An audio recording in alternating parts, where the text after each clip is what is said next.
Big Boss ಅಂತ ಒಂದು it's a beautiful programme, no doubt. And ಆ ವೇದಿಕೆ is a beautiful stage. People love it. ನಾನು Bigg Boss ಅರ್ಧ ಅಲ್ಲ 90% ಬಿಗ್ ಬಾಸ್ ನಾನು ಒಪ್ಕೊಳ್ಳೋದೆ ಬಿಕಾಸ್ ಜನ ತುಂಬಾ ಪ್ರೀತಿಯಿಂದ ಅದನ್ನ ನೋಡ್ಬೇಕಾದ್ರೆ it is nice for us to be a part of it and deliver what they want.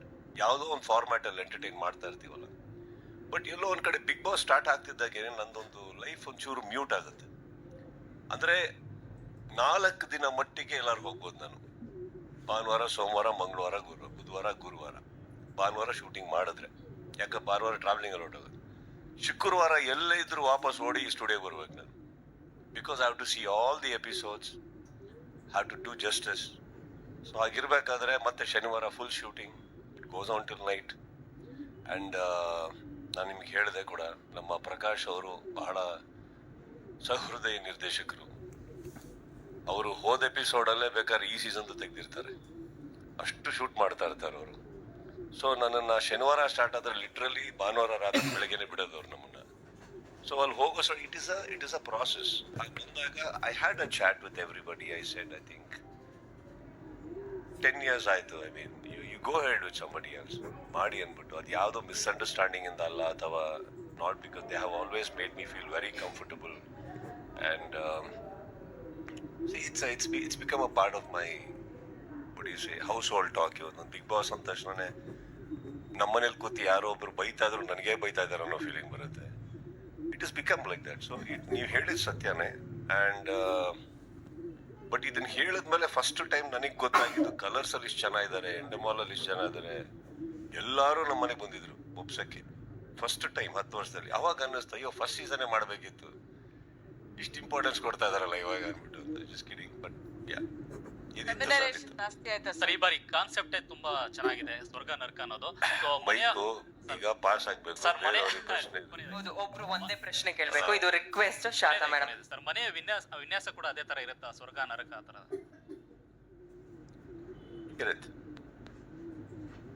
Sir Karthik, ಪ್ರಜಾ ಟಿವಿಯಿಂದ ನಮಸ್ತೆ. Hi sir. ಸರ್ ಈ ಪ್ರಶ್ನೆ ತಮಾಷೆಗೆಲ್ಲ ಕಾಳಜಿಯಿಂದನೇ ಕೇಳ್ತಾ ಇರೋದು. ಅರ್ಧರ್ಧ ದಿನ ನಿಂತ್ಕೊಂಡು ಕಾರ್ಯಕ್ರಮ ನಡೆಸ್ಕೊಡ್ತಾ ಇರ್ತೀರಾ, ನಾವು ನೋಡ್ತಾ ಇರ್ತೀವಿ.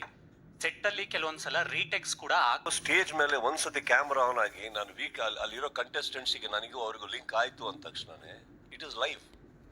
ನನಗೂ ಅವ್ರಿಗೂ ಲೈವ್. ಅವರಿಗೂ ಅವ್ರು ಕೇಳೋ ಪ್ರಶ್ನೆಗೆ ನಾನು ಇಮಿಡಿಯೇಟ್ ಆಗಿ ಸ್ಪಂದಿಸ್ಬೇಕು, ಇಮಿಡಿಯೇಟ್ ಆಗಿ ಉತ್ತರ ಕೊಡಬೇಕು. ಅವ್ರು ಏನು ಉತ್ತರ ಕೊಡ್ತಾರೆ ನನಗೆ ಗೊತ್ತಿಲ್ಲ, ನನ್ನ ನೆಕ್ಸ್ಟ್ ಪ್ರಶ್ನೆ ಏನು ಅವ್ರು ಕೊಡೋ ಉತ್ತರದ ಮೇಲೆ ಡಿಪೆಂಡ್ ಆಗುತ್ತೆ ಅಂದಾಗ there cannot be a retake. Retakes ಅನ್ನೋದು ಎಲ್ಲಿ ಬರೋದು ಅಂತ ರೀಟೇಕ್ ಅಂತ ಬಂದಿಲ್ಲ ಇವತ್ತವರೆಗೂ 10 ವರ್ಷದಲ್ಲಿ. ಎಲ್ಲೋ ಒಂಚೂರು ಫಂಬಲ್ ಆದಾಗ ಮೇ ಬಿ ಆ ಒಂದು ಲೈನ್ ತಗೋಣ ಅಂತ ಬಂದಿದ್ದು ಯಾವಾಗಂದ್ರೆ ಬಿಗಿನಿಂಗ್ ಅಲ್ಲಿ ನಾವೇನು ಓದ್ತೀವಿ. ಬಿಗ್ ಬಾಸ್ ಸ್ಟಾರ್ಟ್ ಆಗೋಕ್ಕಿಂತ ಮುಂಚೆ ವೀಕ್ಷಕರಿಗೆ ನಾವೊಂದು ಹೇಳ್ತೀವಿ, ಏನೋ ಒಂದಿಷ್ಟು ಒಂದು ಶೀಟ್ ಅಷ್ಟು ಓದ್ತೀವಿ. ಅದು but once the show starts, ಬನ್ನಿ ನಾವೀಗ ಮನೆ ಒಳಗೆ ಹೋಗೋಣ ಅಂತ ಹೋದ ತಕ್ಷಣ there is never a retake. And ನೀವು ತುಂಬಾ ಚೆನ್ನಾಗಿ ಕೇಳಿದ್ರಿ ಕಾಲ್ ನೋವು ಬರಲ್ವ ಅಂತ. ಸರ್ ಇದು ಒರಿಜಿನಲ್ ಸರ್. ಇನ್ನೊಂದ್ ಕಡೆ ಹೀರೋ ತೋರ್ಸ್ಕೊಳಕ್ಕಾಗಲ್ಲ, ಅದಕ್ಕಂತ ಅದ್ಭುತವಾದಂತ ಒಂದು ಡ್ರೆಸ್ಸಿಂಗ್ ರೂಮ್ ಇದೆ. ಅಲ್ಲೋಗಿ ಕಿರ್ಚಾಡಿ ಕೂಗಾಡಿ ಒತ್ತಾಡ್ಸ್ಕೊಂಡು ಎಲ್ಲ ಮಾಡಿ ಮೆತ್ತೆ ಬಂದಂಗೆ ನಿಂತ್ಕೊಳ್ಳೋದು. Sir, this is Shilpa from BTV. Sir hi Shilpa ಅವರೇ. ಹಾಯ್ ಸರ್, ಹೇಗಿದ್ದೀರಿ? I am good. ಸರ್, ಇವಾಗ 10 ಸೀಸನ್ ಮುಗಿಸಿದೀರಾ, 11ನೇ ಸೀಸನ್. ಬಟ್ ಡಿಫ್ರೆಂಟ್ ವ್ಯಕ್ತಿತ್ವಗಳು ಅಲ್ಲಿ ಒಳಗೆ ಹೋಗಿರ್ತಾರೆ. ಅವ್ರನ್ನ ನಿಭಾಯಿಸುವಂತಹ ಚಾಲೆಂಜ್ ಹೇಗಿರುತ್ತೆ ಸರ್ ನಿಮ್ಗೆ? So boring throwing him out. But if it does, then you say he's overdoing it. So it's a very razor edge actually every contestant is walking on. Now just imagine idella nadibekadre I just lose my cool, and maybe I also had a bad day. I can have a bad day alwa, but adana martu ನಾನು ಅಲ್ಲಿ ಯಾಕೆ ನಿಲ್ಬೇಕಾಗುತ್ತೆ ಅಂದ್ರೆ madam, ನಾನು if I don't handle it well, and trust me when I say this, it is not an option. It is the only thing I have to do. ಅದು change ಆಯ್ತು ಅಂದ್ರೆ ಅಲ್ಲೊಂದು ವ್ಯಕ್ತಿತ್ವ ಬಿದ್ದೋಗುತ್ತೆ. That is why I said I have to go on a Friday. Because ಅಷ್ಟು episodes ನೋಡಿ ಅದರಲ್ಲಿ ಏನಾದರೂ ನನಗೆ ಸ್ಯಾಟಿಸ್ಫೈ ಆಗಲಿಲ್ಲ ಅಂದ್ರೆ ಎಡಿಟೆಡ್ ವರ್ಷನ್ ಅಲ್ಲಿ ಮತ್ತೆ ತರಿಸ್ಕೋತೀವಿ. ಮೇ ಬಿ ಇವ್ರು ಹೇಳಿದ್ರಲ್ಲಿ ಏನೋ ಒಂದು ಬ್ಯಾಕ್ ಡ್ರಾಪ್ ಇರ್ಬೋದು, ತರಿಸ್ಕೊಳ್ಳೋಣ, ನೋಡೋಣ. ಎಷ್ಟೋ ಸಲ ನಿಮಗೆ ಗೊತ್ತಿರೋ ಹಾಗೆ ನಾನು ಹೋಗ್ಬೇಕಾದ್ರೆ lot of people have this opinion that okay this week ಈಗ ಹೋದ ತಕ್ಷಣನೇ this character is gone get it, ಇವನಿಗಿದೆ ಈ ವಾರ ಅಥವಾ ಇವರಿಗಿದೆ ಈ ವಾರ. But have you seen so many times it's just on the other way around because of a perception. ನಾನು ಆ ಡೆಪ್ತಿಗೆ ಹೋಗಿ ನೋಡಲೇಬೇಕಾಗತ್ತೆ, ಆ ತಾಳ್ಮೆ ನನಗೆ ಬೇಕೇ ಆಗುತ್ತೆ. ಸೊ ಇನ್ಫ್ಯಾಕ್ಟ್ ಅಲ್ಲಿ ಒಳಗಡೆ ಹೋದಾಗ ಅವ್ರು ನನ್ನ ಸ್ನೇಹಿತರಲ್ಲ, ಅದು ಯಾವುದು ಮುಖ್ಯ ಆಗಲ್ಲ.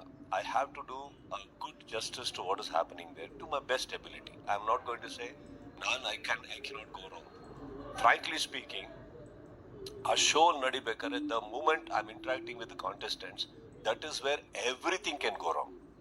Actually I can talk nonsense, I can talk, ಅಲ್ಲಿ ಏನ್ ಬೇಕಾದ್ರೆ ಆಗ್ಬೋದು. ಅಂಡ್ ಬಿಕಾಸ್ ಇವಾಗ ಒಂದ್ಸತಿ ನನ್ನ ಕಂಟೆಸ್ಟೆಂಟ್ಸಿಗೆ ಹೇಳಿದ್ಮೇಲೆ ಆ ಮಾತು ವಾಪಸ್ ತಗೊಳಕ್ಕಾಗಲ್ಲ madam. So I to be very clear and trust me. ಅವ್ರು ಕೇಳಿದ ತಕ್ಷಣ ಉತ್ತರ ಬರಬೇಕು ಅಂದಾಗ can you, I hope you understand right ನಾವು.